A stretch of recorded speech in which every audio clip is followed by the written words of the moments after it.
Everyone, in this review we'll talk about what Ripple is, how it came to be, and some of its most important features. The XRP ledger is what Ripple, a private company, is building on top of a distributed ledger to make a payment and trading network. Ripple's main goal is to connect banks, payment systems, and markets for digital assets so that global payments can be made more quickly and cheaply. How Ripple came to be. Ryan Fugger came up with the idea for Ripple in 2004 and built the first prototype of the decentralized digital cash system. The system, which was launched in 2005 and is called Ripple Pay, was meant to make it safe to send money across a global network. Fugger turned over the project to Jed McCaleb and Chris Larsson in 2012. They started the American tech company OpenCoin together. From this point on, Ripple started to change into a protocol made just for payment solutions for banks and other financial companies. OpenCoin changed its name to Ripple Labs in 2013. In 2015, it changed its name again to Ripple. Building on Fugger's work and getting ideas from how Bitcoin was made, Ripple created the Ripple consensus mechanism in 2012, along with its own cryptocurrency, XRP. After that, the XRP record came out, acting as a spread economic system that not only keeps track of money, but also lets people exchange different currencies. How does Ripple work? The XRP ledger from Ripple is an open source global ledger that lets money be transferred in real time. A consensus method is used to protect and confirm these transactions by everyone in the network. The XRP ledger doesn't use the proof of work algorithm like Bitcoin does, so it doesn't need mining to verify transfers. Instead, the network comes to an agreement using its own method, which used to be called the Ripple Protocol Consensus Method, RPCA. A group of separate checked nodes manages XRP by constantly checking transaction records against each other. A Ripple verified node can be set up and run by anyone, and users can choose which validators they trust. Ripple does suggest, though, that its clients use a set of known and trusted players to make sure that transactions are legitimate. The unique node list, UNL, is the name of this safe set. Validated nodes trade transaction data with each other until everyone agrees on what the ledger's current state is. This means that transactions that are approved by most nodes are considered valid, and consensus is reached when all nodes use the same set of transactions at the same time. The official website for Ripple says that the company created and operates the XRP ledger as an open-source distributed ledger. This means that anyone can add to the codebase. An XRP ledger will still work even if Ripple suddenly goes away. XRP is not mined like Bitcoin or Ethereum. Instead, it is issued straight by Ripple. At the moment, Ripple has three main tools that banks and other financial institutions can use to make payments: xCurrent, xRapid, and xVia. These options are mostly about making it easier for banks to work together and send and receive money across borders. xRapid, which offers on-demand funding. xRapid is a liquidity option that lets you use XRP as a bridge currency to buy and sell other fiat currencies. Compared to old ways of doing things, this cuts down on approval times for transactions and fees by a large amount. Take the case of Bob from Australia who wants to send Alice from India $100. A financial company that uses Ripple's xRapid solution is how Bob sends money. The agency works with exchanges of assets in both the sending and receiving countries. It changes Bob's $100 into XRP, which is what's needed for a payment to happen almost instantly. After that, the XRP is changed into Indian rupees, which Alice can then get from an Indian exchange. Current settlement method that works in real time. Cross-border payments between financial institutions can be tracked with xCurrent, a method for instant settlement. xCurrent doesn't use XRP by default or depend on the XRP system like Rapid does. Instead, it is based on Ripple's Interledger protocol, ILP, which is a way to connect different payment networks and ledgers. xCurrent is made up of four main parts.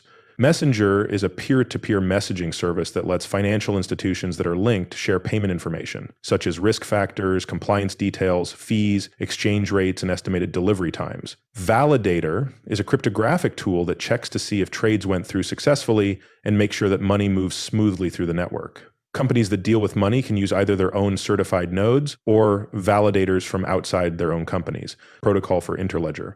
IOP connects to current banking ledgers to make a networked system for keeping track of credits, debits, and liquidity between parties to a transaction. Transactions are settled in an atomic way, which means they are either fully finished or not processed at all.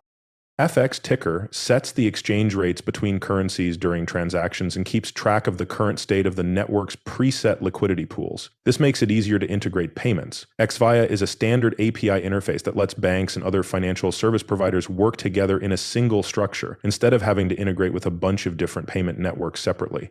With XVIA, banks can send and receive payments through other banks that are tied to RippleNet. It also lets institutions add invoices or other transaction info that is useful. Where Ripple stands in the world of crypto, most people agree that Bitcoin was the first cryptocurrency and that Ethereum is the best tool for smart contracts. Ripple, on the other hand, stands out as a digital asset exchange system for banks and other financial institutions. RippleNet can work with the banking infrastructure that is already in place, so it can add to current payment systems instead of replacing them. Xcurrent makes it easy for financial companies to send and receive payments in real time. XRP is used by xrp as an international middle-level currency to provide instant cash flow. XVII makes it easy for users in RippleNet to connect and talk to each other. In conclusion, as a result of its creative approaches to fixing inefficiencies in global payments, Ripple helps financial institutions complete deals more quickly and for less money with products like Xcurrent, xrp, and XVII, as well as the XRP ledger. Ripple hopes to connect traditional banking with the future of blockchain technology. The review for today is over. It was fun to watch. See you in the next movie. Have a nice day, and goodbye. A lot of you may already know about Bitcoin. These days, it's been in the news a lot. In a way, Ripple is like Bitcoin, but for the next generation. A lot of you already know that Bitcoin and Ripple are not the same thing. They are a new kind of money used around the world. They are based on math, but maybe even more importantly, they are free payment networks that work all over the world. With Ripple, we've tried to pay attention to that second part. We're trying to create a worldwide payment system that lets anyone, anywhere in the world, send any cash for free and in a way that can't be reversed. This will make payments much faster and easier. Because of this, we see Ripple's currency more as a way to make a new global payment system possible. Let me quickly show you what that looks like. They are both open source apps that work with Ripple, which is a distributed open source system. You can think of this as the sender in the first wallet and the receiver of a payment in the second wallet. This could be a friend or a business owner. There are a lot of different coins in this first wallet. Once more, Ripple works with many different currencies. Let's begin with Ripple. The Ripple network's own coin is called a Ripple. And they are like Bitcoin in that they are currencies that don't have a governing bank. People will never be able to change the value of those currencies. It's all based on math. Since they will never come back, they can never be debased. They can be sent to anyone on the Ripple network without the sender taking any risk. I'm going to send Ripples to my friend with the other wallet. I'll send 10 and confirm the deal. Finally, everyone in the spread system agrees on what to do. It was agreed upon just now, so the payment has been made. That payment will always be there. You can't go back on it. That's good for business. That is not backed by a central authority. Once more, let's say I want to, here is my wallet. I have other kinds of money. I need to send one more. You can see that I also have Bitcoin in my Ripple wallet. Again, Ripple works with Bitcoin and other cryptocurrencies. If you have a Ripple bank and want to send Bitcoins, you can do that too. I'll quickly show you how that works. I'll send my friend money again, but this time it will be in Bitcoin. Because Bitcoins are pricey, I'll pick a small amount. It will also figure out ways you can see that I can send a number of different currencies. I'm going to send Bitcoin now. A Bitcoin will be sent to my friend. Check that transaction. The system is going through a process of coming to an agreement. Once more, everyone agreed. It's pretty simple. I just sent Bitcoin away from the Bitcoin system. So you shouldn't wait 10 minutes. You should end the Bitcoin model. I sent Bitcoins right away.